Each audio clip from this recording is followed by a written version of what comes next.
चारों तरफ से उसको कौन घेरे रहता है? बुआ कोशिका द्रव। उसमें आपको हम केंद्रक के अधिकांश भाग की चर्चा हमने कर चुका हूं, ठीक है। आगे देखते हैं केंद्रक की संरचना, अर्थात केंद्रक के अंदर क्या क्या पाया जाता है उसको हम लोग समझेंगे।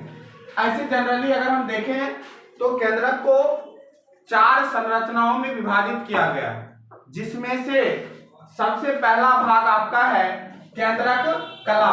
क्या है बुआ? केंद्रक कला है। क्या है बुआ? केंद्रक कला है। क्या है? केंद्रक कला। चलिए अब इसको हम समझते हैं कि केंद्रक कला क्या होती है।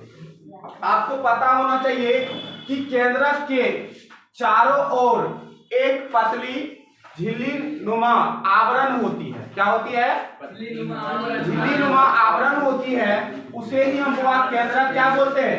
केंद्रक कला बोलते हैं। क्या बोलते हैं? केंद्रक कला या केंद्रक आवरण बोलते हैं। इतना चीज समझने में हुआ कोई दिक्कत? इसलिए आप अपने कॉपी में हेडिंग लगाइएगा और लिखिएगा केंद्रक कला। हेडिंग दीजिए और लिखिए केंद्रक कला।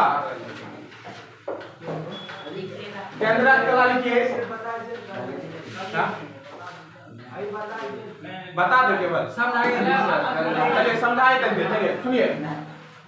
चलिए केंद्रक की सबसे महत्वपूर्ण संरचना की बात करेंगे तो उसमें आपका केंद्रक कला है। देखिए ये हुआ केंद्रक के बाहरी भागों में 2 पतली झिल्ली का आवरण होता है, जिसे ही हम क्या बोलते हैं? केंद्रक कला बोलते हैं। क्या बोलते हैं? केंद्रक कला।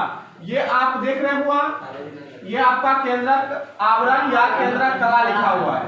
ये सब वो आप देख रहे हैं ना, ये सब आपका क्या है? केंद्रक कला है। क्या है बुआ?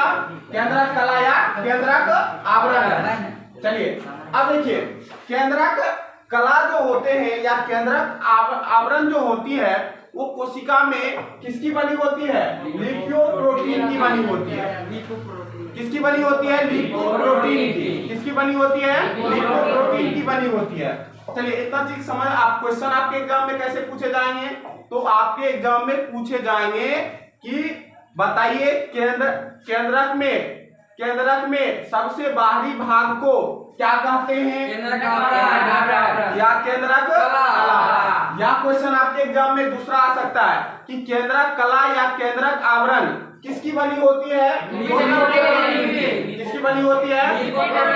ये वो आपका सबसे वीवीआई क्वेश्चन है। भले ये पूछे ना पूछे उससे फर्क पड़ता नहीं है, लेकिन आपके एग्जाम में ये क्वेश्चन जरूर पूछा जाएगा कि केंद्रक आवरण या केंद्रक कला किसकी बनी होती है। तो आप आंसर क्या लगाइएगा? लिपोप्रोटीन की बनी होती है।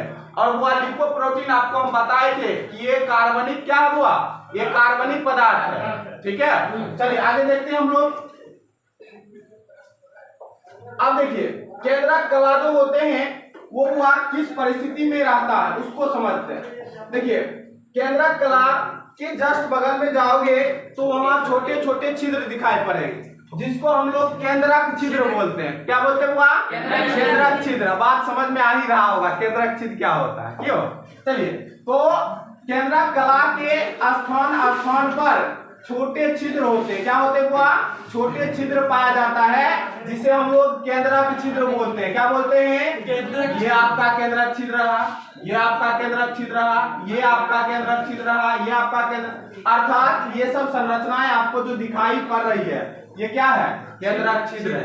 अब इसका भी हुआ कुछ ना कुछ काम होता है, आप लोग का भी काम होता है पढ़ना और क्या क्या करना वो हम समझ रहे हैं, है कि नहीं? चलिए तो केंद्रक छिद्र में हुआ हम लोग देख रहे हैं। केंद्रक छिद्र में इसका क्रम क्या होता है? जैसे कि सबसे पहले आपको बताए थे कि ये कोशिका द्रव में पाई जाती है और कोशिका द्रव में भी बहुत सारे हुआ पदार्थ भरे रहते हैं और वह उसी पदार्थ का आदान प्रदान करती है। मतलब आना हुआ जाना हुआ, आना हुआ और जाना हुआ। ये किसके माध्यम से होते हैं? केंद्रक छिद्र के माध्यम से होते हैं। क्या किसके माध्यम से होते हैं? छिद्र के माध्यम से। अब देखिए जैसे यहाँ लिखा हुआ है कि इनके द्वारा केंद्रक के भीतर पदार्थों को कोशिका द्रव में विभिन्न पदार्थों का क्या होता है, आदान प्रदान होता है। आपको अभी हम जस्ट बताए कि केंद्रक छिद्र द्वारा कोशिका द्रव में और केंद्रक द्रव में विभिन्न पदार्थों का क्या होता है, आदान प्रदान होता है। विभिन्न पदार्थों का क्या होता है, आदान प्रदान। इतना समझने में हुआ दिक्कत। चलिए आगे चीज हम लोग देखते हैं। आपको यहाँ दिखाया गया है केंद्रक छिद्र, देख ही लिए हैं, कोई दिक्कत। चलिए अब तीसरा पॉइंट आपका क्या है, अब देखिए केंद्रक का दूसरा संरचना क्या हो। फर्स्ट संरचना हम लोग देखे थे, वो क्या था आपका, केंद्रक कला था। अब सेकेंड संरचना आपका है केंद्र